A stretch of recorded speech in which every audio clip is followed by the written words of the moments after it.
नमस्कार। DD news के इस विशेष बुलेटिन में आप सभी का स्वागत है। मैं हूं आपके साथ भावना नैयर और मेरे साथ है मेरी सहयोगी दीपाली, जो अब तक सांकेतिक भाषा में खबरें प्रस्तुत करेंगी। शुरुआत करते हैं सुबह की सुर्खियों के साथ। प्रधानमंत्री नरेंद्र मोदी आज YUGM कॉन्क्लेव में होंगे शामिल। सम्मेलन में होंगे सरकार, शिक्षा जगत, उद्योग और नवाचार से जुड़े लोग। जनसमूह को संबोधित करेंगे प्रधानमंत्री।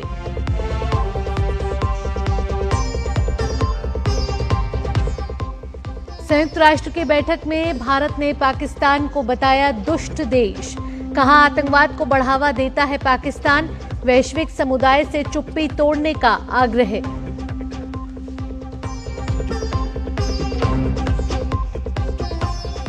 भारत में मेडिकल वीजा पर आए पाकिस्तानी नागरिकों को आज छोड़ना होगा देश। आदेश का उल्लंघन करने वालों को माना जाएगा गैर कानूनी विदेशी।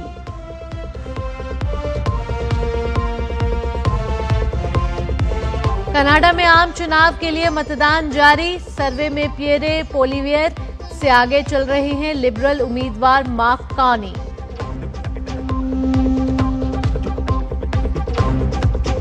और 14 साल के वैभव सूर्यवंशी ने IPL में रचा इतिहास। सिर्फ 35 गेंदों में पूरी की पहली सेंचुरी। IPL में सबसे तेज शतक लगाने वाले भारतीय बल्लेबाज बने वैभव।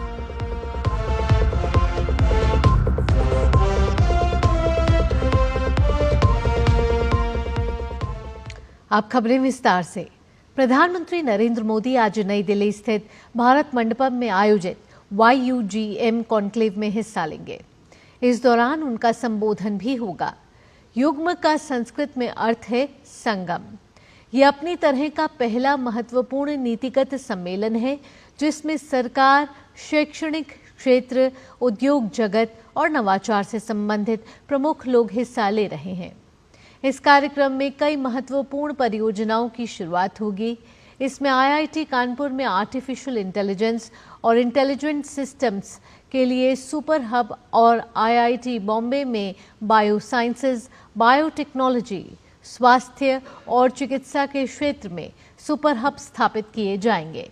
प्रमुख अनुसंधान संस्थानों में Wadhwani innovation network, win centres की स्थापना की जाएगी ताकि रिसर्च से जुड़े काम को व्यावसायिक स्तर तक ले जाया जा सके। पहलगाम आतंकी हमले के बाद भारत ने पाकिस्तान को वैश्विक मंच पर जमकर लताड़ा है। साफ कहा है कि पाकिस्तान एक दुष्ट देश है जो आतंकवाद को बढ़ावा देता है और क्षेत्रीय अस्थिरता पैदा करता है। संयुक्त राष्ट्र की बैठक में भारत की ओर से उप स्थायी प्रतिनिधि योजना पटेल ने पाकिस्तान का आतंकवाद से संबंधों का हवाला दिया और वैश्विक समुदाय से अपनी चुप्पी तोड़ने का आग्रह किया। पहलगाम हमले के बाद पाकिस्तानी नागरिकों को देश छोड़ने का आज आखिरी दिन है। इसमें मेडिकल वीजा पर आए पाकिस्तानी नागरिकों को मिली छूट आज खत्म हो रही है। भारत में गैर कानूनी रूप से रहने वाले पाकिस्तानी नागरिकों को 3 साल तक की जेल और अधिकतम 3 लाख रुपए का जुर्माना हो सकता है। पहलगाम आतंकी हमले के बाद भारत सरकार ने तकरीबन सभी तरह के वीजा को रद्द कर दिया है। हालांकि दीर्घकालिक और राजनयिक या आधिकारिक वीजा धारकों को इस आदेश से छूट दी गई है। दिल्ली में रह रहे पाकिस्तानी हिंदुओं को भी इस फैसले से राहत मिली है, लेकिन उनका भी वेरिफिकेशन होगा। इसके अलावा नागरिकता संशोधन अधिनियम CAA के तहत आवेदन करने वाले हिंदू पाकिस्तानी नागरिकों को भी इस कार्रवाई से छूट मिल सकती है। पहलगाम आतंकी हमले का एक और वीडियो सामने आया है। वीडियो में जहां एक तरफ गोलियों की आवाजें और चीख पुकार का मंजर डरावना बना हुआ है, वहीं दूसरी तरफ एक पर्यटक ऋषि भट्ट जिपलाइन पर वादियों का लुत्फ उठाते हुए दिख रहे हैं।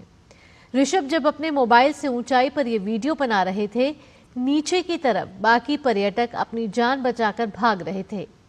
इस वीडियो में गोली लगने के बाद सैलानी जमीन पर गिरते नजर आ रहे हैं। वीडियो सामने आते ही सोशल मीडिया पर वायरल हो गया है। अब NIA इस नए वीडियो के आधार पर जिप लाइन ऑपरेटर से पूछताछ करेगी और ऋषि भट्ट का भी बयान दर्ज करेगी।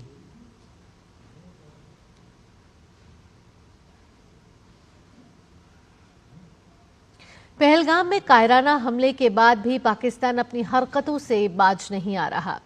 अब कुछ पाकिस्तान समर्थक सोशल मीडिया अकाउंट्स से भारतीय सेना के खिलाफ भ्रामक प्रचार प्रसार किया जा रहा है।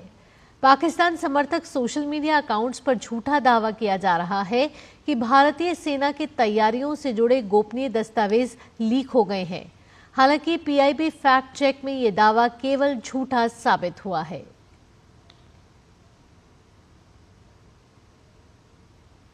वाणिज्य एवं उद्योग मंत्री पीयूष गोयल ने लंदन में ब्रिटेन के व्यापार मंत्री जे रोनाल्ड्स के साथ बैठक की है। बैठक के दौरान उन्होंने भारत ब्रिटेन आर्थिक संबंधों को गहरा करने की प्रतिबद्धता का हिस्सा बताया।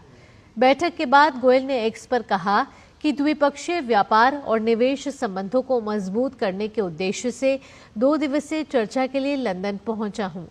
अपने पहले कार्यक्रम में मुक्त व्यापार समझौते पर बातचीत को आगे बढ़ाने के लिए ब्रिटेन के व्यापार जे रोनाल्ड्स के साथ एक उपयोगी बैठक की है, जिससे भारत ब्रिटेन आर्थिक संबंधों को गहरा करने के लिए हमारी प्रतिबद्धता अब मजबूत हुई है।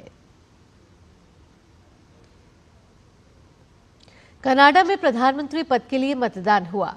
कनाडा ब्रॉडकास्टिंग कॉरपोरेशन के पोल अनुमान के अनुसार सत्तारूढ़ लिबरल पार्टी बढ़त बढ़ाए हुए है और वह कंजर्वेटिव पार्टी से लगभग 3% वोटों से आगे चल रही है। हाउस ऑफ कॉमन्स में सीटों के अनुमानों के अनुसार लिबरल्स को कंजर्वेटिव के 125 के मुकाबले 180 सीटों की बढ़त मिलती हुई नजर आ रही है। बहुमत हासिल करने के लिए किसी पार्टी को 343 में से 172 सीटों हासिल करनी होती हैं। कनाडा में पिछले आम चुनाव अक्टूबर 2021 में हुए थे और अगला अक्टूबर 2025 में तय था। जनवरी 2025 में जस्टिन ट्रूडो ने प्रधानमंत्री और लिबरल पार्टी के नेता पद से इस्तीफा दे दिया। इसके बाद पार्टी के पूर्व बैंकर मार्क कार्नी को नया नेता चुना गया और वह प्रधानमंत्री बने। अमेरिका के राष्ट्रपति डोनाल्ड ट्रंप के साथ बढ़ते टैरिफ वॉर और व्यापार तनाव के बीच कार्नी एक मजबूत जनादेश चाहते हैं ताकि बड़े फैसले लेने में आसानी हो। इसी वजह से अप्रैल में चुनाव कराए गए।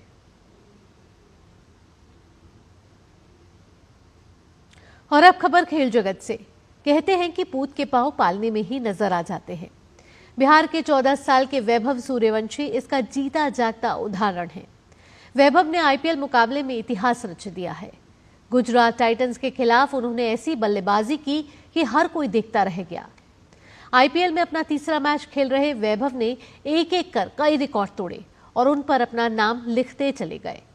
वैभव सूर्यवंशी ने पहले तो सबसे कम उम्र में आईपीएल अर्धशतक लगाया और उसके कुछ ही देर बाद सबसे कम उम्र में शतक भी पूरा करने में कामयाबी हासिल की। इतना ही नहीं, वे अब आईपीएल में सबसे तेज शतक लगाने वाले भारतीय बल्लेबाज भी बन गए हैं। वैभव सूर्यवंशी ने अपने तीसरे ही मैच में सिर्फ 17 गेंदों पर अर्धशतक पूरा किया। वे 6 छक्कों की मदद से 50 तक पहुंचे और उसके बाद 35 गेंदों पर शतक जड़ दिया। वैभव ने आईपीएल में ही नहीं बल्कि सबसे कम उम्र में टी20 में भी शतक लगाया है।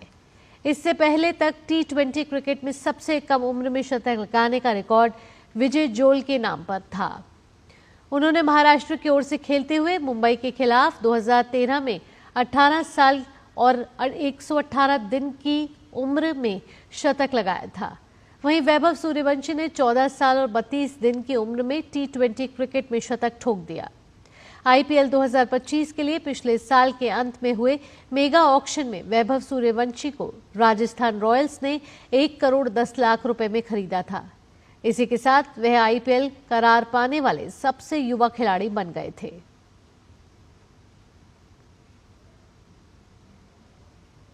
आईपीएल 2025 का आधा टूर्नामेंट लगभग समाप्त हो चुका है और प्लेऑफ के लिए टीमें अपनी जगह बनाने के लिए संघर्ष कर रही हैं।